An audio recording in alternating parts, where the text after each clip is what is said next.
name is Lily Madwhip, and there's nothing wrong with my brain. The old lady at the hospital check-in desk with the crazy curly hair smiles at me. Lily, what a lovely name. Is it with one L or two? What kind of question is that? If my name had one L, it'd be L-I-Y, and I don't even know how to pronounce that.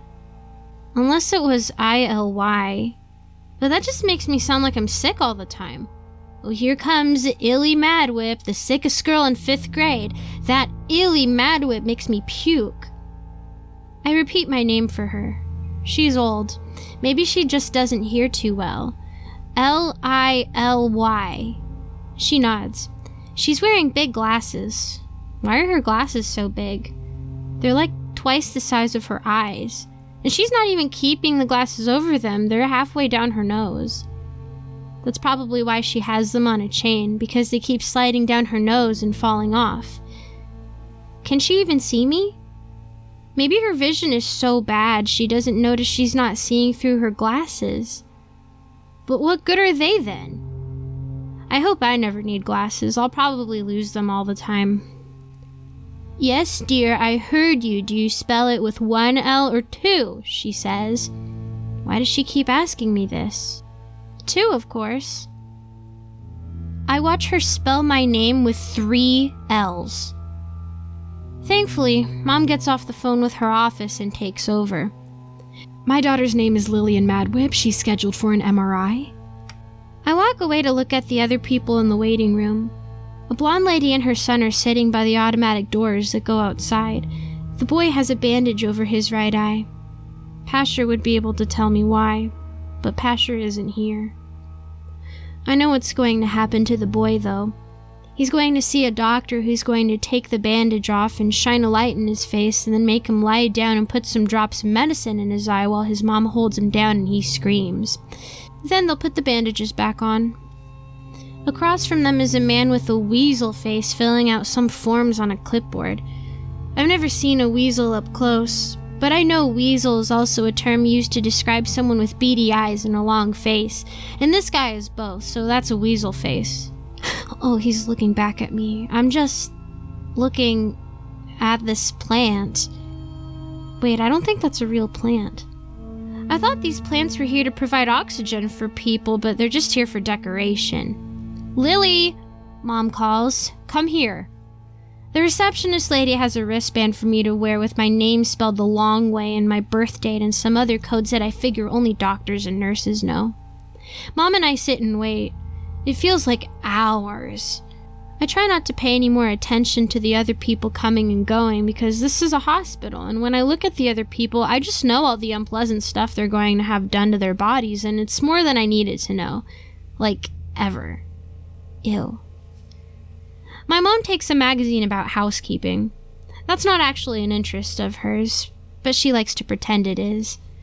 She's probably going to look at pictures of other people's homes and then silently judge my dad for the ways our home doesn't look like them, and he's there all the time. But he digs up all my dead pets and weeds her garden and writes dirges, so he's not just sitting on his butt all day. I wonder if he's sitting on his butt right now while we're at the hospital. I flipped through a magazine about science. Some photographer got really close to monkeys and took photos of them doing monkey stuff. Apparently, you can just get a job squatting in the jungle taking pictures of animals. I want a job like that. Maybe I'll save up my money and buy a camera and start taking pictures of animals. Or I could be one of those photographers who takes pictures of crime scenes. The monkeys in this magazine story look really happy that this photographer is hanging out with them. I glance up from my monkey article and see the weasel-faced man staring at me from the far corner of the waiting room. He looks back down at his forms and scribbles some stuff before taking the clipboard over to the lady with the enormous glasses.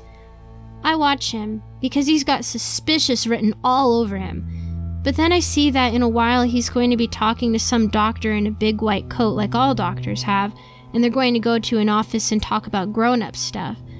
So I start singing to myself in my head to stop knowing what's going to happen. Weasel Guy turns around and looks at me again.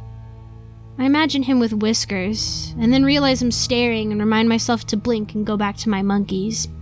I guess it's not his fault he was born with a face like a weasel anyway.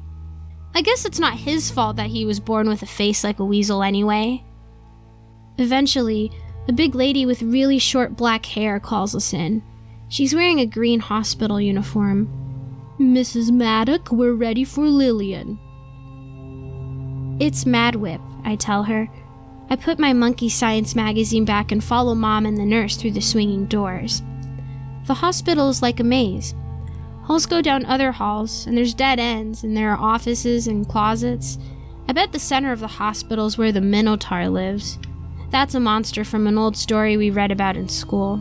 It lived in a giant maze, and people would go into the Minotaur's maze and get lost, and it would eat them. A Minotaur is like a human, but with a cow for a head. Not a whole cow, just the head. We get to a little room with a bed that they covered in paper because of germs. There's a paper dress folded up on the table.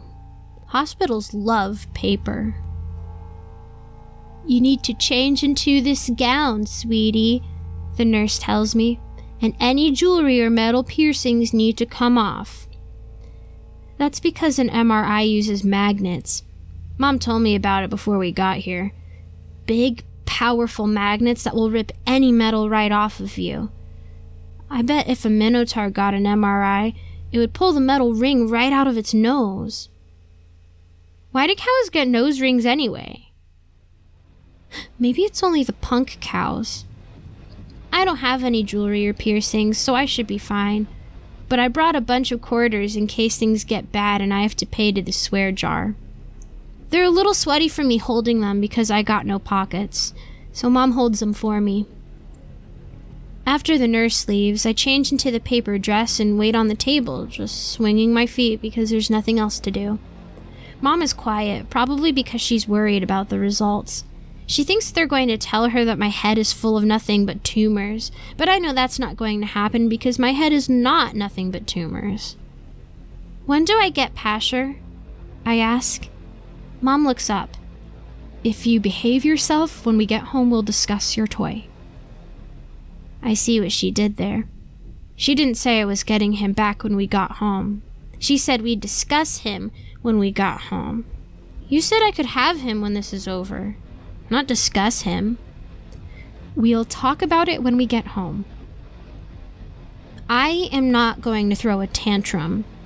I want to start shouting about how she's changing her promise. But I know if I start yelling, she'll use that as a reason to not return Pasher to me. This is a test. She's trying to make me upset to justify not giving him back. I'm not going to do it. So I just stare at her and think the tantrum. Mom stares back. I imagine she's getting the images I'm sending her with my brain, and it makes me smile. She smiles back. The lady nurse in her green uniform returns and asks my mom questions about my health, including whether I'm pregnant. Then she tells me it's time to go, so I give Mom a hug because I know she's scared, and follow the nurse down hall after hall until we get to a huge room where a giant machine is. That must be the MRI. It looks like something out of a science fiction movie with a table for me to lay on and get shot into another dimension through this giant metal donut. Or maybe it's going to turn me into a donut. I'd be the worst tasting donut, probably jelly-filled too, and I hate jelly-filled donuts. "If you're afraid of tight spaces, hun," the nurse says, "it's going to feel a little cramped, but you have to lay still. You're going to get an injection of what? Injection? When did needles get involved? Nobody said anything about needles." "Can I just drink it?" I ask. "Oh no, dear." Well, there goes one quarter to the swear jar.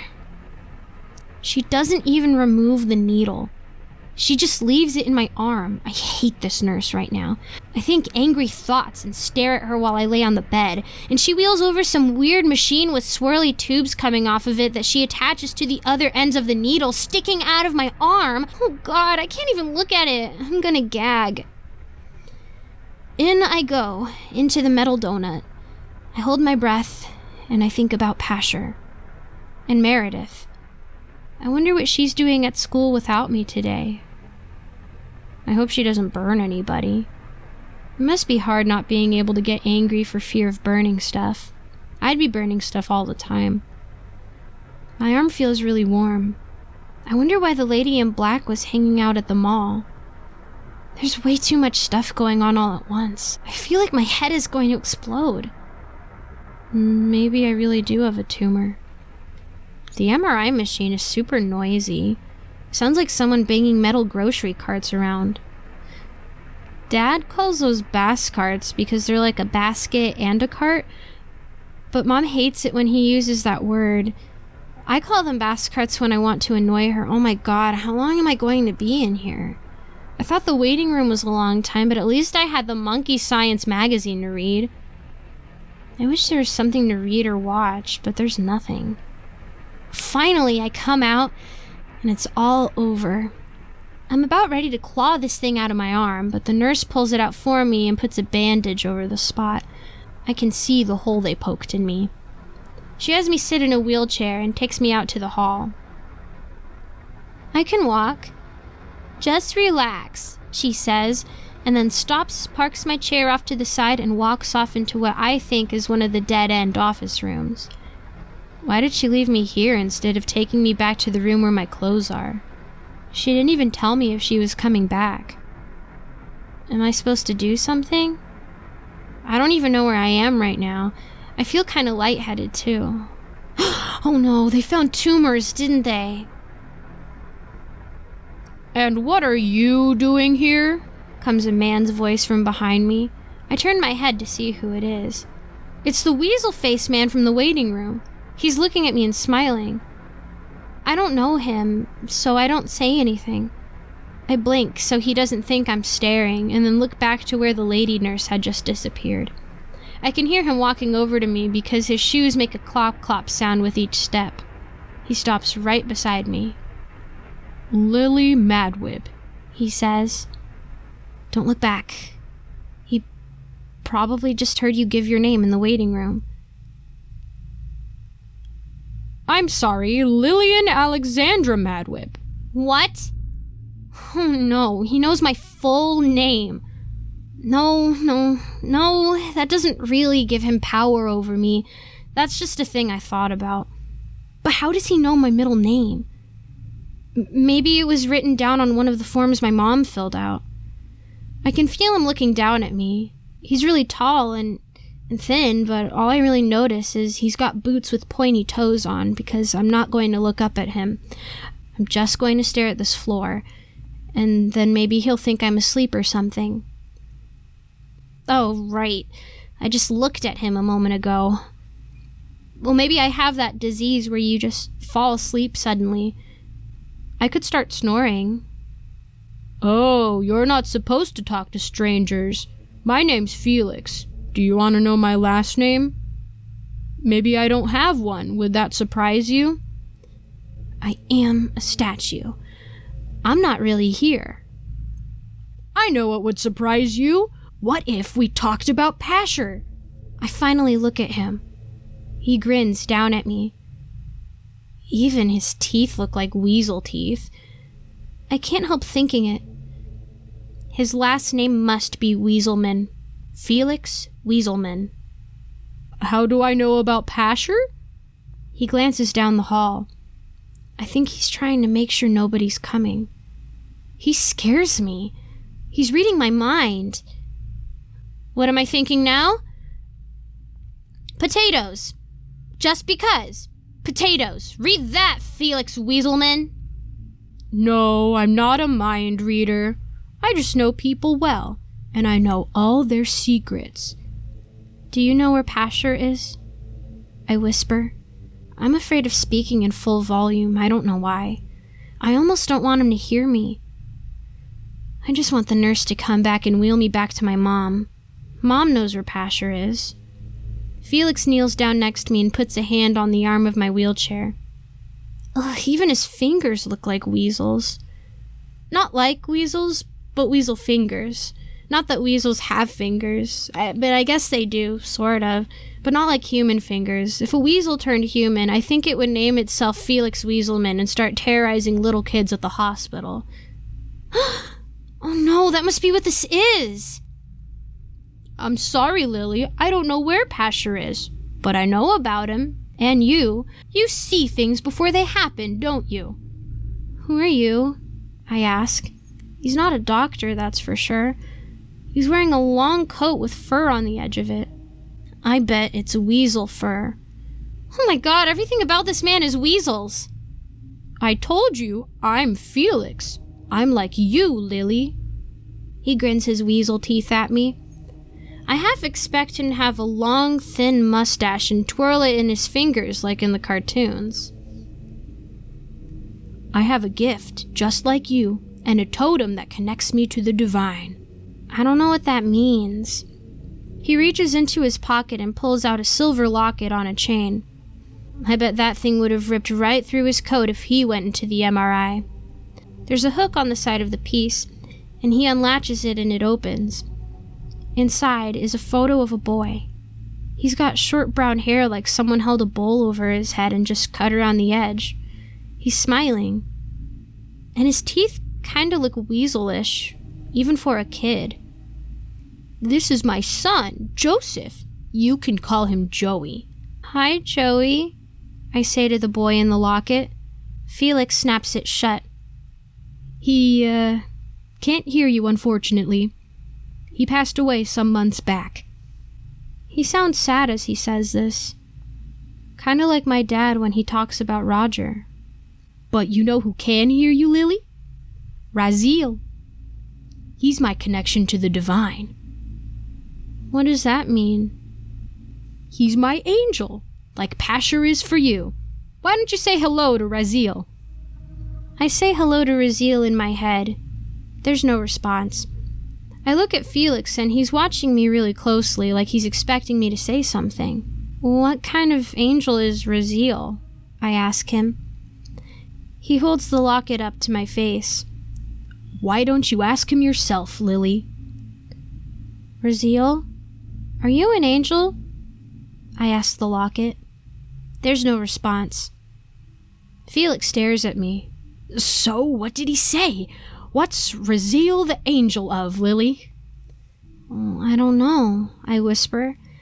I feel frightened. I don't know what's going on or if anything Felix is telling me is true. He's not talking to me. Maybe this is some secret test my mom organized to see if I really believe in angels. Felix stands up and puts the locket back in his coat.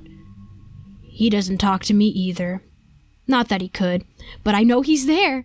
That's my gift. I know things. Not things like Pasher knows. I can't see the future like you, but I know everything else. I know the things people don't want me to know. I know secrets.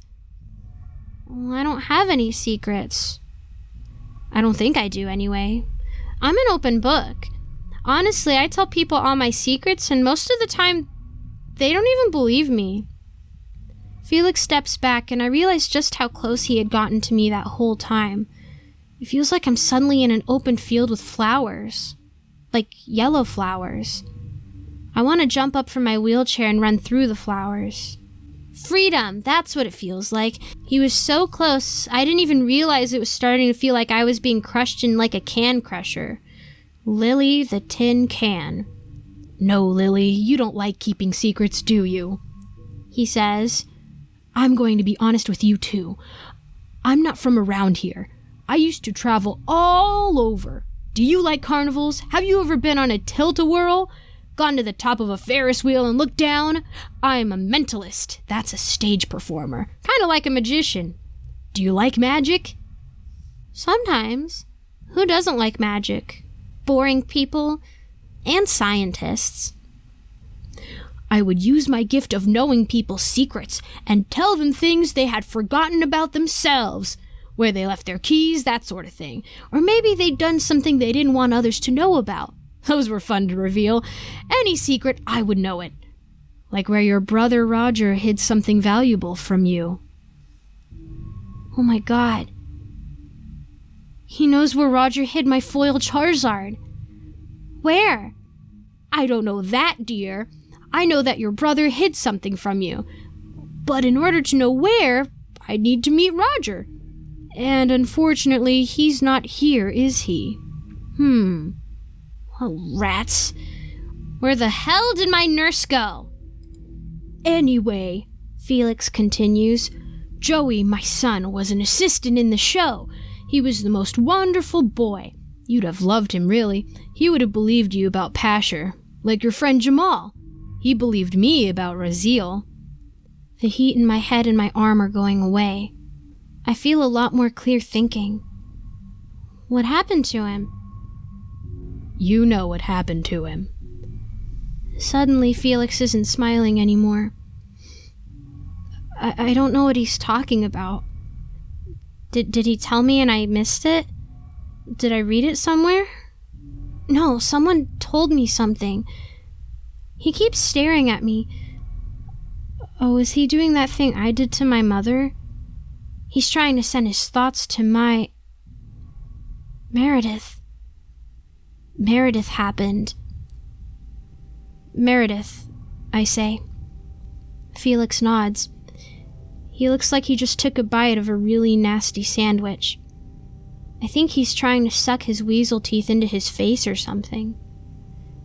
Down the hall, I see the nurse finally come around the corner with my mom. I wonder how she teleported from that dead-end room to wherever she just came from. And they don't seem to notice this tall, thin, weasel-faced man hovering over me. Mom, hurry! I came here looking for information on her, Felix whispers. His voice doesn't sound so cheerful anymore. It's almost like he wants to snarl. His teeth are clenched together and he's saying everything through them. But instead, I found you. You don't have to be afraid, my dear. I'm going to find Meredith. I found her once. I'll find her again. Somebody needs to protect the rest of us from her. He pauses and looks over his shoulder.